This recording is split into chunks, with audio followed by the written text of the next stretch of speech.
and models. And as Aaron Noonan discovered, it's a pretty unusual mix of men and their machines.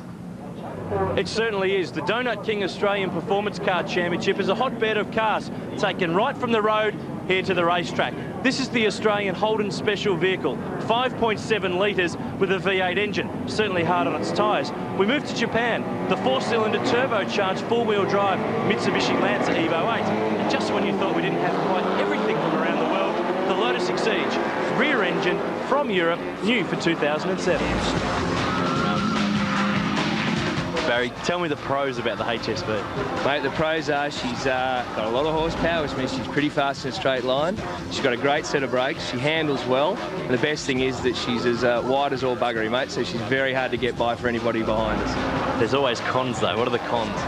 The cons are she doesn't get off the line too well. There's a lot of horsepower going in the rear.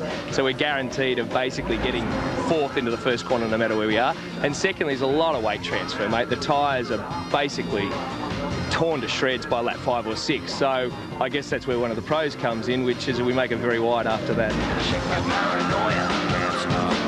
Mark, tell me about the Mitsubishi Lancer Evo 8. Look, it's a four-wheel drive. It makes great horsepower, and the handling is fantastic. The grip is fantastic. I think it's the best car for all round.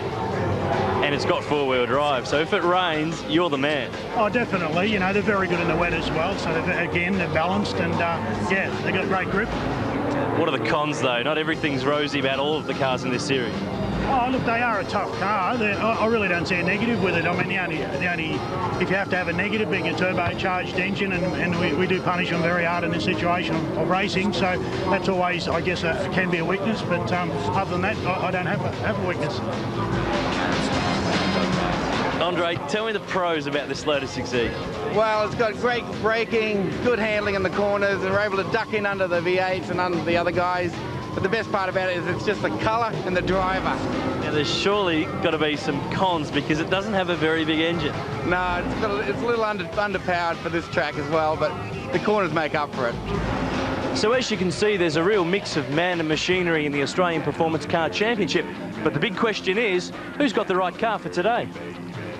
Yeah, V8 muscle versus fast fours. The burning question is about to be answered because we're getting set to go racing the Australian Performance Car Championship for 2007. Here's your commentators, Damien White and Aaron Noonan. This is round 2 of the 2007 championship. A tight sprint race, Damien, on a track that certainly suits the big V8 powered cars and also the four-wheel drive turbos.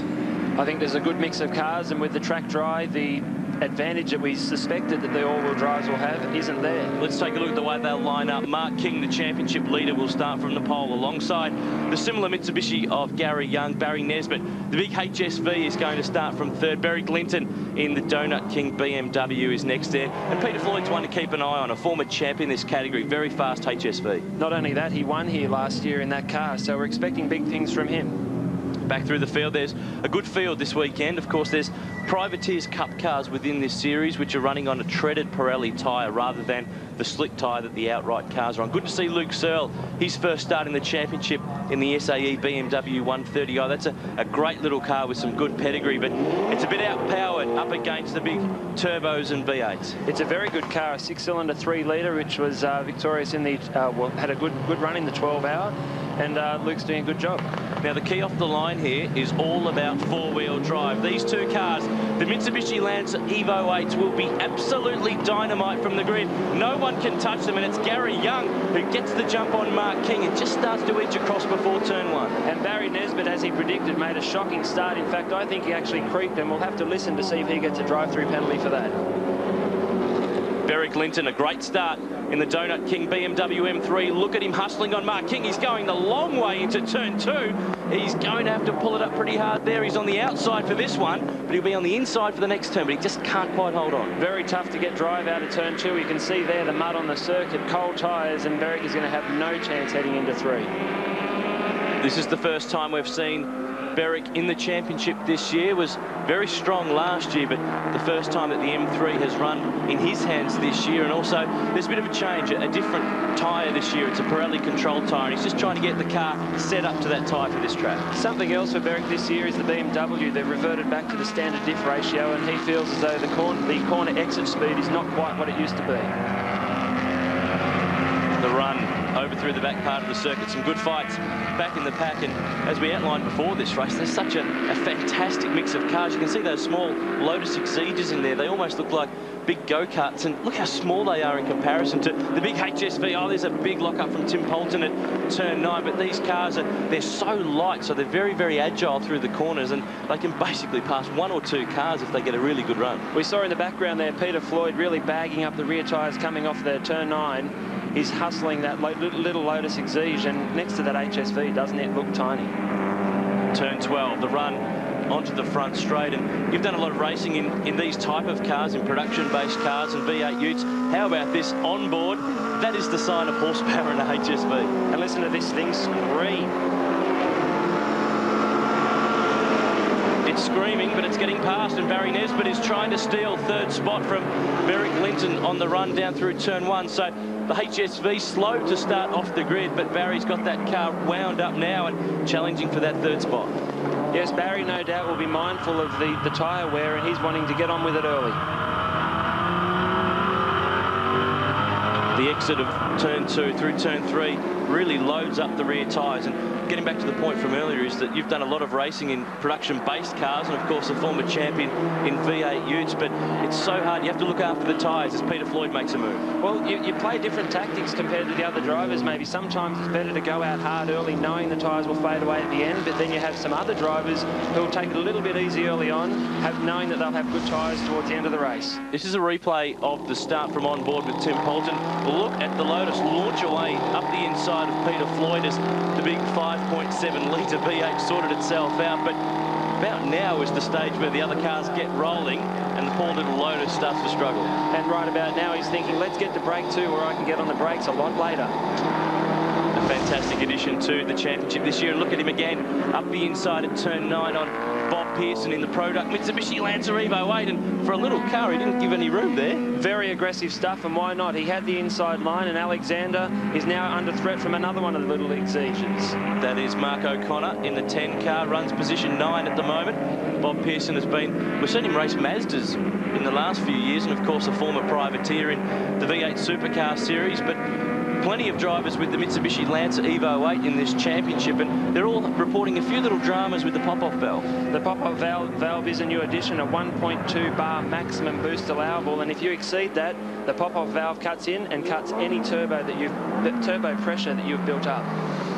There's no problem with the turbo pressure in Gary Young's car. He leads by 1.6 seconds at the moment over Mark King. And this is pretty important too. It's a 7-round championship. This is round 2. He trails Mark King by 4 points coming into this race. So it is quite close in the grand scheme of things, but the more points, the better. Absolutely. And I guess the beauty of where they are now, they can work on building that championship tally. Tim Poulton recovering from a spin at turn 2. Was position 7 on the road, but has dumped plenty of time there. This is the fight back in among the privateers, the big HSV GTSs. Tony Alford in the 2nd of the Donut King cars. Donut King stepping into becoming the naming rights sponsor for this category this year. Here's the replay at turn 2. Bob Pearson, one touch there and just on the inside there, and Tim Poulton goes around. I would say one touch too many from Bob there. The rear of the Lotus was getting a little bit light on the way in. You can see Bob's got the smoke coming from the tyres. He's gone a little bit hot. Nudge, nudge, spin. Ooh, Mark O'Connor was so lucky to get through there, and Andre Morris to the outside as well. So all 3 Lotuses now are running line astern on the circuit. And he'd be a very disappointed man. He was really putting the pressure on those Evos there, and Bob Pearson may have some questions to answer.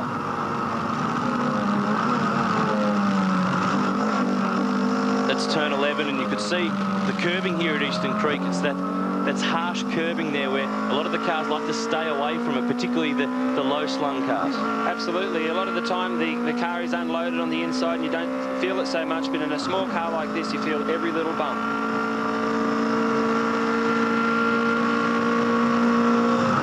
Car absolutely screaming down into turn 1, which is one of the fastest corners anywhere in Australian motorsport, and Tim Poulton is the form driver of the Lotus drivers. He's going to make a move on Andre Morris down into turn 2. Does it? and did it with ease, and he now will be after the O'Connor car, and I'd suspect he could do that in the next lap. So while the fight continues between the Lotus Exeges, it is still Gary Young who is out in front, 1.4 seconds clear of Mark King in race 2 of the Donut King Australian Performance.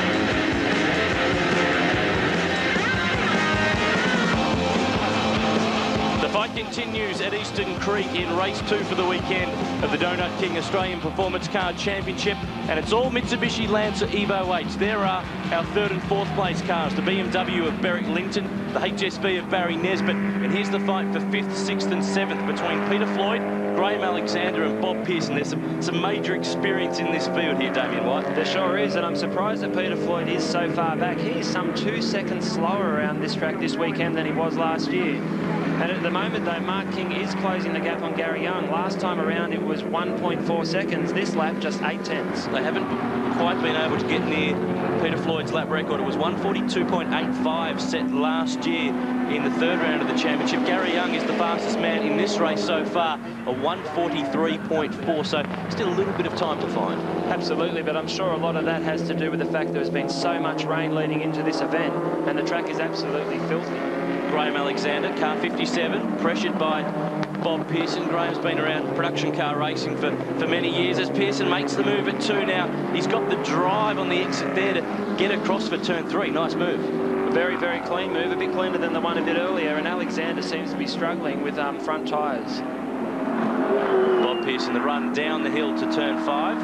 Peter Floyd is next on the list, and this car, the BMW M3, a 6-cylinder 3.2-litre car. It sounds fantastic. I had the pleasure of racing one of those at the Bathurst 24-hour a couple of years ago, and they are an absolutely beautiful car to drive, and the sound is almost as good as a V8. And they're one of those cars too that has such pedigree as well. I'm sure that BMW, when they decided to build an M3, they had half of their mind on the racetrack as well as on the road. Oh, without question, and the new M3 that'll come online next year will be a beautiful thing too. Mark King just starting to close the gap to Gary Young. He's taken 6 or 7 tenths away in the last couple of laps, and at this point of the race it almost looks to be, given that these two cars are basically identical, they're both Mitsubishi Lancer Evolution 8s, very small differences I guess in setup between the two. What sort of areas would they have different in these two cars? Well, apart from the shock absorber settings, I'd say there's very little different, except for what we alluded to before, and that is the tactical approach. It looks to me as though Gary Young has gone out hard early, and Mark King has saved his run for the back end of the race. Down at turn 2, Gary Young just not playing it totally defensive, but sitting at mid-track, so Mark King has got some good race pace in the latter stages of this race, and there's still some time for him to work his way past. There's plenty of time, yet Gary Young is stronger through the second sector. Turn 9, a move there as Tim Poulton starts the charge back from that spin. He sits 7th. That was taking 7th spot away from Mark O'Connor. And the great fight between the Lotuses continues, but we've got a good fight here. Gary Young and Mark King. Gary Young has been in the V8 Utes. You would have known all about racing against him. He's been away from racing for a little while. Mark King's a former champion in this category, so if there's anybody in Australia who knows how to drive these type of cars very fast, it's these two drivers. Absolutely. Mark King is an absolute guru in these cars, and Gary Young, though, can I tell you, he's a very tough competitor. Just receiving word that Bob Pearson, who is another of the Mitsubishi Lancer Evo 8s, is in fact out of this one, so that's a real shame after working his way back through the pack. But at the moment, it looks like Mark King is working that car a little bit harder in this part of the race. Given it's a 4-wheel drive, though, does it use the tyres like a rear-wheel drive car does? Well, the tyre concern is as much an issue for the all-wheel drives as it is for the rear-wheel drives. There's different characteristics of the car, but Mark King got a much better run on the straight there than Gary Young, and he's starting to put the pressure on. He's in the slipstream. Turn 1 awaits, and Gary Young is going to move left. He's going to make Mark King go the long way around down into turn 1. Can't do much about it there, but the case now is to set up the slingshot down to turn 2. It's all about the timing, and Mark King certainly making Gary Young earn this victory. Turn 2. Very difficult corner at Eastern Creek. There's so many different lines you can take through here, but the perfect thing is with a 4-wheel drive car, it doesn't really matter what you do. You stand on the throttle and use all of the power. Oh, it does matter what you do, but back on board now with Barry Nesbitt, who's closing the gap a little bit. The gap is 9/10 of a second. This is Fourth place, the rear-wheel drive 5.7-litre HSV Coupe. The BMW M3 of Berwick Linton just up and ahead. And Barry's a Sydney marketing executive. He loves his racing. And this car, I think, really does suit his personality as well. Oh, it's big, it's bold, and it's pink. I think it suits Barry very well. Hard at work, on board, down to turns 6 and 7.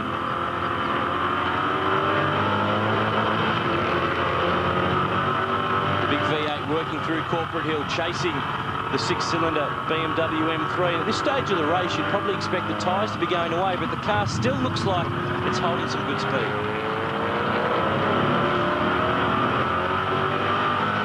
We could just hear the patience on the right foot as he feeds the power on coming out of the corner. I guess that's one of the issues too here, Eastern Creek. It's not a stop-start circuit. It's very flowing in its nature. And of course, with a rear-wheel drive car, you're turning through corners and you're also applying power. So it's really torching the rear tyres, in particular the right rear. Absolutely. Turn 1, I mean, you go through turn 1 at 195 kilometres an hour. That is putting a tremendous load on the outside tyres. And how's this for load? Tim Poulton menacing Graham Alexander at 12. Another nice move. So the fight back continues. Mark O'Connor absolutely sideways out of turn 12, and this is where the power of the other cars comes through. The Mitsubishi Lancer just charges straight back past. And that must be very, very frustrating for Poulton. He executed a perfect move into 12, and O'Connor tried to follow him through, but unfortunately it didn't stick. You can hear Tim there just feathering the throttle through 1. Look at the ground he makes into 2. Makes up so much time on the run through there, menacing the rear. Look at the run he gets out of turn 2. This car phenomenally well balanced, rear engine, goes around the outside. That was fantastic stuff. Now what he needs to do here is ensure that he gets turn 4 and turn 5 really smooth, and he can perhaps gap this guy and hold him out in the straight next time around. He's taken 6th spot away. No, he's gone. He's lost it, I'm afraid. Oh, and that was so close as well. I think he simply recognised the importance of being on the absolute limit through 4 and 5, but as we saw, he pushed that limit just a little bit far. He was on the limit and then stepped across it. So the run to the checkered flag, Gary Young has driven a very, very solid race. Mark King has kept him very honest, but this is turn 12, the final turn in the Donut King Australian Performance Car Championship at Eastern Creek Raceway. It's all Mitsubishi Lancer Evolution 8. Gary Young fighting back in the championship. This will score some more points back on Mark King. He goes to the line and takes the checkered flag. A fantastic drive. It's a 1-2 for the four-wheel drive machines. They've done a great job today. They've certainly been the class of the field. Absolutely. Mark King did a good job keeping the pressure on all race, but equally Gary Young was up to the task and handled the pressure just fine.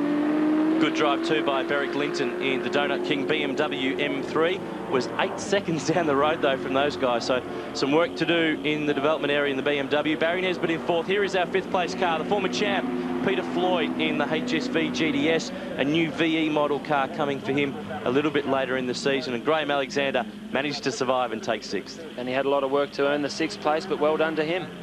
Mark O'Connor the next through, the first of the Lotus Exeges. There's Andre Morris in that fluoro-coloured car. Here's the replay of Tim Poulton making the move on Graham Alexander at turn 12.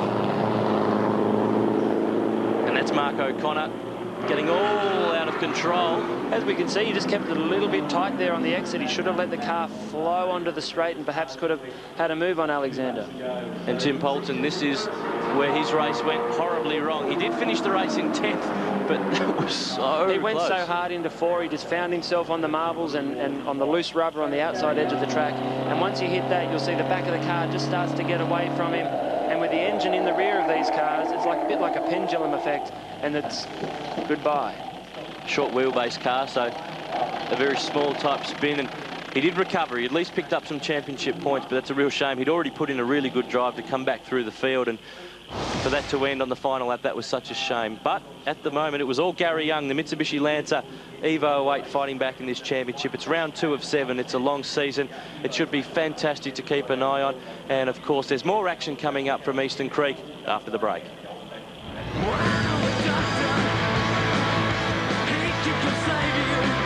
you're enjoying Seven's coverage from the Creek, and there's a lot more racing still to come.